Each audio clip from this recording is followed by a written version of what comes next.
You wouldn't imagine these days that a mental patient could be chained to a concrete slab by prison guards until he died of thirst. But that's how Timothy Souders died, and he's not alone. As we first told you in February, Souders suffered from manic depression, and like a lot of mental patients in this country, he got into trouble and ended up not in a hospital, but in jail. It was a shoplifting case, and he paid with his life. No one would have been the wiser, but a medical investigator working for a federal judge caught wind of Souders' death and discovered that his torturous end was recorded on videotape. We'll warn you, these tapes are hard to watch. They open a horrifying window on mental illness behind bars. This is a prison in America, and that's Tim Souders, dying of dehydration. 6 months ago, he was in solitary at the Southern Michigan Correctional Center. He was 21, serving 3 to 5 years. Though an investigation would show that he needed urgent psychiatric care, Souders was chained down, hands, feet, and waist, up to 17 hours at a time.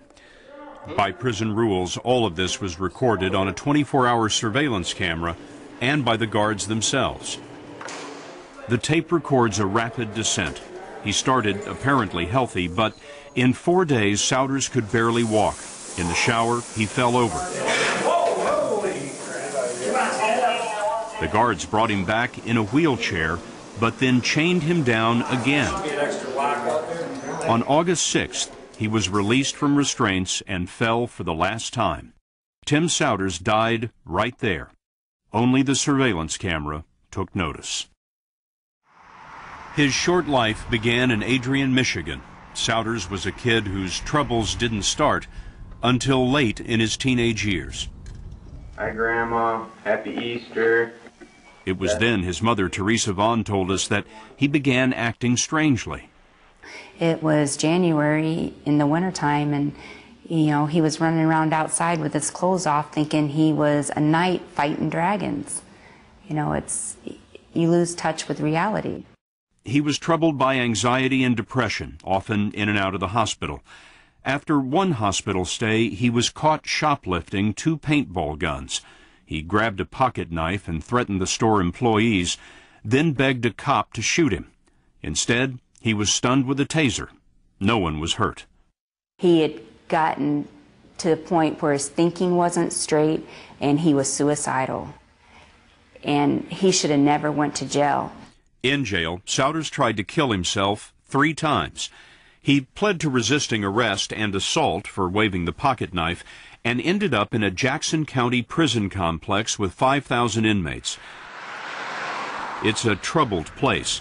Prisoners filed suit here in the 1980s, and since then, their welfare has been monitored by a federal judge. When Souders arrived, he was part of a national trend. There are 300,000 mental patients behind bars nationwide. That's because starting in the 1960s, mental hospitals have been closing, and as patients ended up in jail, prisons became the new asylums. They became de facto mental hospitals, and the prisons were ill-equipped to handle it. To understand Souders' case, we went to an insider. Robert Walsh is a clinical psychologist, 25 years in Michigan prisons. He was a deputy warden and director of psychological services in the prison where Souders died. He retired 6 years before Souders arrived. Given what you see in the Souders videotape, what should have been happening? What should have been happening was, right away, mental health staff should have been consulted and reported to the scene, given that he wasn't assaultive against anybody. But there was no mental health staff to consult. The psychiatrist was on a 7-week leave. Then he should have been replaced. It's too critical a situation. This situation started when Souders took a shower without permission. That landed him in solitary. When he broke a stool and used his sink to flood his cell, that's when the chains came out. Is that too tight? What the prison calls top-of-bed restraints. Psychologist Robert Walsh did an extensive study of Michigan prisons, and he found in a number of cases the staff insists inmates are not mentally ill, despite profound insanity. One man enucleated his eyes, cut them out, because he felt they were offending God. These were men that were claimed to be manipulative, malingerers, and non-mentally ill. Wait a minute. Did I just understand you to say that the Department of Corrections declared those men not mentally ill? The staff did. That's correct. The psychiatric and psychological staff considered them to be malingerers and manipulators that went to extremes. After his arrest, a state psychologist said Souders was trying to manipulate the staff when he stabbed himself 7 times in the stomach in a suicide attempt. Months later, in solitary, there was no psychiatric intervention even when Souders was raving. Orange, blue, red, yellow, green. I'm ready to go home. A social worker wanted him transferred to a hospital, but the paperwork never got done. The guards resorted again to chains that the federal judge overseeing the prison criticized as punitive restraints. Patricia Caruso is the director of Michigan's prison system. What are punitive restraints? We do not actually use punitive restraints. We use restraints. Punitive implies restraints are for punishment. Restraints are never used for punishment. Restraints are used for protection. They are used for the protection of the prisoner from harming themselves or for the protection of others from being harmed by the prisoner. But Tim Souders wasn't harming anyone, and this prison report shows that it was his attempt to break the stool and flood his cell that led to the authorization to put him in top-of-bed restraints. You're going to be in a restraint. It depends on you how long you're in these, okay? You can't flood your cell. You can't do that type of stuff. Right? We put you in restraints to kind of control your behavior. We've seen cases where people have been in restraints on and off, day after day after day. And I have not found a mental health expert who has told me that that's a good idea. It is on and off. People are removed from restraints. Even prior to that, people were removed from restraints at a maximum of every 2 hours and would get up and walk around. 2 hours? We checked the surveillance tape. Souders was up some of the time, but we found he was restrained for stretches of 12 hours, 16 hours, and 17 hours. Tim Souders had bed sores. On the 3rd day in restraints, Souders resisted for the first and only time, complaining bitterly about the hours in chains. I'm tired of this. 18 hours is not justified. Recently, Michigan's corrections director, Patricia Caruso, suggested limiting the total time in restraints to 6 hours. Federal judges described that as trading 6 hours of evil for unlimited evil. Evil is evil, he's saying. You're smiling. No, I Surely don't. You take that seriously. I absolutely take that seriously. Prison is a difficult environment. I have correctional officers who become accustomed to having urine and feces thrown on them by prisoners, who have prisoners who are so injurious that they will open their body to remove organs from it. And so we have to rely on our responsibility to keep people safe. But Michigan prisons have not been safe for mentally ill prisoners who have died needlessly.